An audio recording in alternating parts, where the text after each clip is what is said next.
Did you know about a car ignition system? The ignition systems are used by heat engines to initiate combustion by igniting the fuel air mixture. In a spark ignition versions of the internal combustion engine, such as petrol engines, the ignition system creates a spark to ignite the fuel air mixture just before each combustion stroke. Gas turbine engines and rocket engines normally use an ignition system only during startup. The purpose of the ignition system is to generate a very high voltage from the car's 12-volt battery and send it to each spark plug in turn. Igniting the fuel air mixture in the engine's combustion chambers initiates the combustion process in the engine. Components include the ignition coil, spark plugs, ignition switch, and distributor.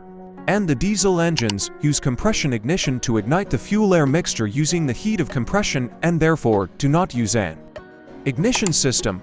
They usually have glowplugs that preheat the combustion chamber to aid starting in cold weather. Thanks for watching.